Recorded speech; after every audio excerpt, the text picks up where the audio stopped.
92.7 big FM Balaji DTC கேட்டு இருக்கும்போது லூ stock அப்படின்ற ஒரு பட்டன் அமைக்கிட்டு கார்ப்பரேட் கம்பெனியில் வேலை செய்யற நீங்களும் நானும் காலாகாலமா அனுபவிக்கிறது மன வேதனை குமுறல்கள் இதெல்லாம் பார்த்து பொங்கி எழுந்து கடுப்பாயி யார்கிட்டயும் சொல்லாம அப்படியே பக்கத்துல இருக்கிற பையன் புலம்பிட்டு போயிடுவோம் அப்படின்றத சொல்லுகிறோம். ஹலோ ஹலோ அந்த புலியே இல்ல.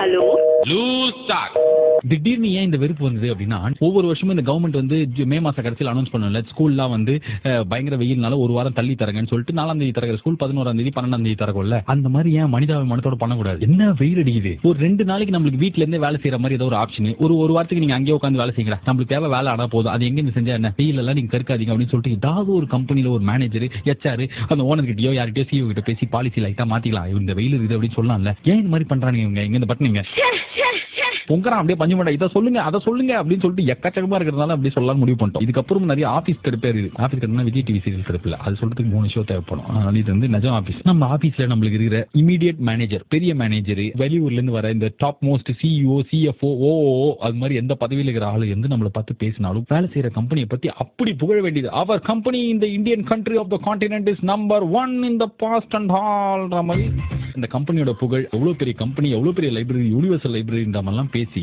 கரெக்டா இந்த அப்ரைசலுக்கு உட்கார்ற டைம்ல மட்டும் ஐயோ நாங்க சாப்பிட்டே 2 நாள் ஆகுது, இதெல்லாம் ஒரு கம்பெனியா, வருமானமே இல்ல, ஐயோ என்ன இந்த கம்பெனில போய் வேலை செஞ்சுட்டீங்களேன்ற அளவுக்கு நம்மள ஃபீல் பண்ண வைப்பாங்களே. எவ்வளவு ஆசையா இருப்போம்ல, சம்பளமே ஏறி இருக்காது 2 வருஷத்துக்கு. ஏன்னா நம்மளுக்கு ஏதாவது ஒரு காரணம் சொல்லி பாயிண்ட கம்மி பண்ணிருப்பானுங்க. கரெக்டா இந்த வருஷம் கிடைக்கும் அப்படின்ற ஒரு ஆர்வத்துல எப்போ ஒரு appraisal Venice appraisal coming and all அப்படின்னா சீக்கிரமே it will come and all அப்படின்லாம் சொல்லி நம்மள வந்து உட்கார வைப்பாங்க.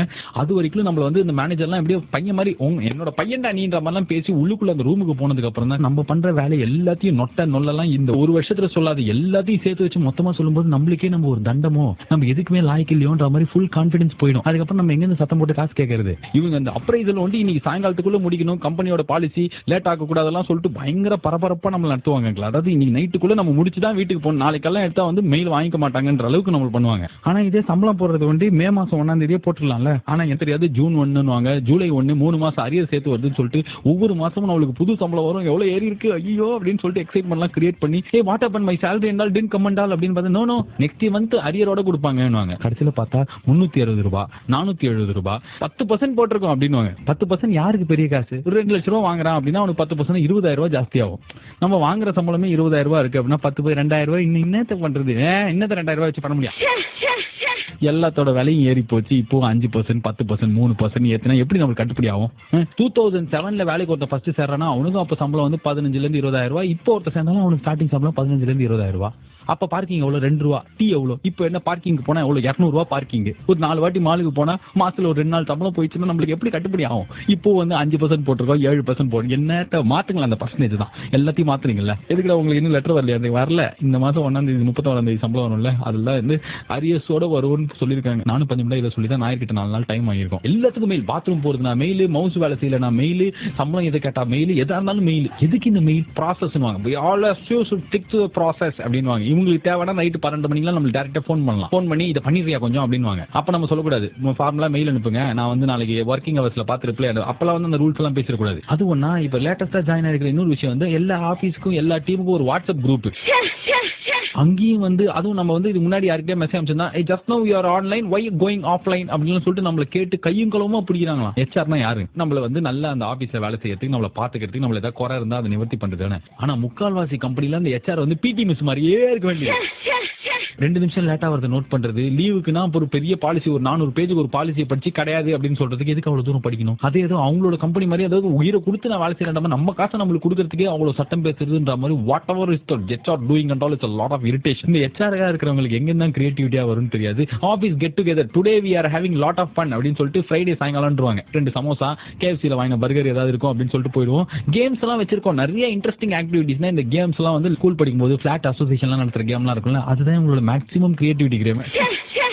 கண்ணை கட்டி விட்டு go and touch that and come and all அப்படின்வாங்க. செக் ஹாலோவின் டே அப்படின்னா என்னதுக்கு ஹாலோவின் டே? நம்மளுக்கும் அந்த ஹாலோவினுக்கு என்ன சம்பந்தம் தெரியாது.